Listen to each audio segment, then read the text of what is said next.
मला खरं तर पहिल्यांदा राज्याचे मुख्यमंत्री माननीय देवेंद्रजी फडणवीस साहेबांचं मनापासून धन्यवाद द्यायचे की त्यांनी ह्या गोदा ते नर्मदा यात्रेला त्यांना प्रोत्साहन दिलं. पुण्यश्लोक अहिल्यादेवीची त्रिशताब्दी सुरू आहे आणि या निमित्तानं त्यांनी जे पाणी संवर्धनामध्ये काम केलं करून तर त्या अशा एका महान व्यक्तिमत्वाला नतमस्तक होण्याची संधी आम्हाला माहेश्वरात मिळणार. त्र्यंबकेश्वर पासून सुरू झाली यात्रा चौंडीपासून सुरू झाली दुसरी यात्रा. मला अतिशय प्रसन्न सांगताना की अनेक ठिकाणी लोकांनी उत्स्फूर्त स्वागत केलं यात्रेचं. दुष्काळमुक्त महाराष्ट्राचं जी संकल्पना माननीय मुख्यमंत्र्यांनी केली आहे म्हणून जनतेच्या मोठ्या अपेक्षा आहेत आणि पुण्यश्लोक अहिल्यादेवीच्या बद्दल असणारी जी प्रचंड मनामध्ये असणारा आदर आत्मीयता ही सुद्धा या यात्रेनिमित्तानं पाहायला मिळते. संभाजीनगरमध्ये तर उत्स्फूर्त स्वागत झालं.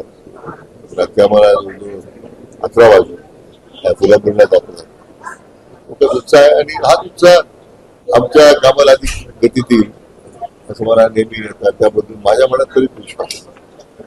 जो काय संदेश एकतेचा संदेश म्हणा किंवा सर्वांना चांगला संदेश देणारी यात्रा तर तो उद्देश सार्थक होतो 100%. म्हणून म्हणजे आपल्या माध्यमाने सुद्धा एक यात्रेला भव्य असं त्याला म्हणजे मोठ्या प्रमाणात कव्हरेज दिलं, चांगलं स्वरूप दिलं, लोकांमध्ये जागृती निर्माण झाली आणि आनंदाची गोष्ट आहे की अशी पुढे यात्रामध्ये नेहमी एक कॉन्ट्रोवर्सी कुठे पाहत आपण पुढे दिसते पण यावेळी यंदा तशी पुढे घटना नाही. जो उत्स्फूर्त प्रतिसाद जनतेचा होता, माध्यमांचा होता. मला वाटतं उद्या आम्ही आज धुळ्याला मुक्कामाला जातोय.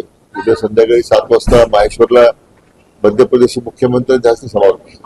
जवळजवळ आपण राज्यातल्या छोट्या मोठ्या अशी 131 नद्या त्याचे आपण घेतलेले एकत्र. पहिल्यांदा असं घडलं की प्रत्येक राज्यातल्या प्रत्येक नद्याचं जलपूजन झालं आणि तो कलश तिथं आणलेला त्या भागात आमदार मोदी असतील कोणी प्रतिनिधी असतील त्यांनी. मला वाटतं एक चांगला सुरेख संगम एक अखंड महाराष्ट्राचा या यात्रेच्या निमित्तानं आपल्याला पाहायला आरोपीचे जुबेर अन्सारी चाकूचा तो सुरक्षा रक्षकासमोर उभा होता आणि आरोपीने तुला कलमा वाचता येईल का नमाज पडता येत होता असं म्हणत त्यांनी सुरक्षा रक्षकावर हल्ला केला. हे मात्र दिवसेंदिवस घटना ज्या पद्धतीने समोर येत आहेत म्हणजे गंभीर आहे. मला वाटतं केवळ काही पळवाटा शोधून काही लोक आरोपी असे मोकाट सुटतात. कठोर कारवाईची गरज आहे. सरकार अतिशय प्रत्येक घटनेचे गांभीर्याने दखल घेत आहे आणि अशा ज्या स्पॉर्टिक घटना आहेत काही मला वाटतं रॅडिकलायझेशन मुद्दा झालेले लोक आहेत त्याच्यामुळे म्हटल्याप्रमाणे पळवाटा जर कमी करू आपल्याला सील केलं पाहिजे आणि कारवाई कडक केली पाहिजे. सातत्याने महाराष्ट्र आता कोल्हापूरमध्ये देखील तसा प्रकार समोर आलेला कठोर कायद्याची गरज निर्माण झाली. सरकारमध्ये सरकार तर गंभीर आयुष्यामध्ये कठोर कारवाई तर प्रत्येक ठिकाणाच्या घटना समोर आल्यानंतर कार्य होतच होतं. मागे एकदा मी संभाजीनगरला एकदा बोललो होतो की काही असे जे प्रकार होतात समाजामध्ये त्याच्यामध्ये ज्या अत्याविशेष करून प्रकारामध्ये तर एक सामाजिक जबाबदारी प्रत्येकाचीच आहे. आता आपल्या कुटुंबातले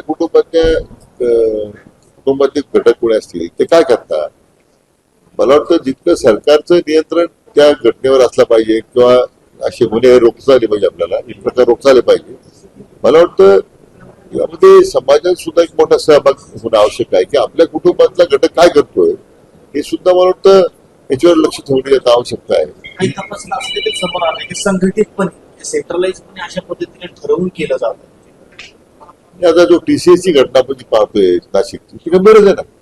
एक ठरवून त्या गरीब त्या महिलेचा परिस्थितीचा गैरफायदा घेऊन मग हे जे काही धर्मांतर करण्याचे प्रकार समोर एवढी मोठी कॉर्पोरेट कंपनी आहे टाटा कन्सल्टन्सी सर्व्हिसेस तिथे प्रकार करतात.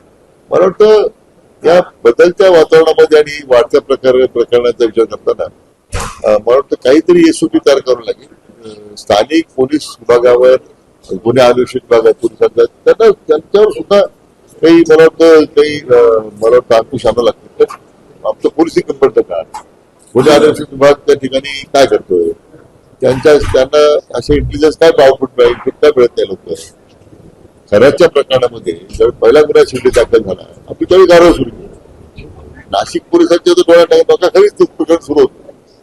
मला वाटतं आता ठीक आहे, सामाजिक जबाबदारी आहे, जे जिहादीमध्ये असणाऱ्या गुन्हेगारांना शासन करण्याची आवश्यकता आहे, पण ज्या हद्दीमध्ये प्रकरण घेत आहे तिथे सुद्धा मला वाटतं जे प्रशासन असेल त्यांच्यावर सुद्धा मला वाटतं जर थोड्याफार अंकुशाने कारवाई केली आपणच अकाउंटेबिलिटी ज्याला म्हणतो आपण की ही प्रकरण पण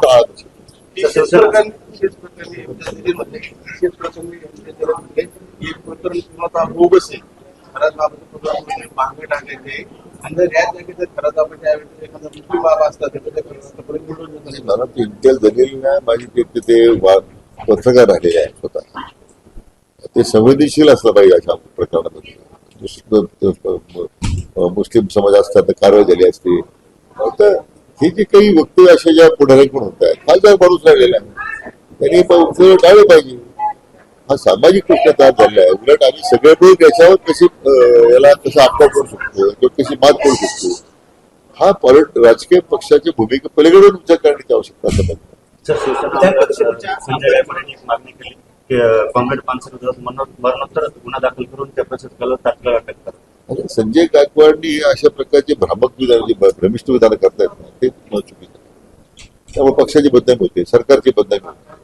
आता कॉम्रेड पानसरेंची हत्या झाली त्यावेळी सुद्धा मी स्वतः कोल्हापूरला गेलो, आपण मागणी केली आरोपी अटक झाली पाहिजे. भूमिका व्यक्ती त्यांनी जी काही भूमिका मांडलेली ती मला वाटतं ती एकदा गायकवाडने समजून घेण्याची गरज आहे. म्हणजे भडक विधानं करून माध्यमात गर्दीत राहणं हे टाळलं पाहिजे.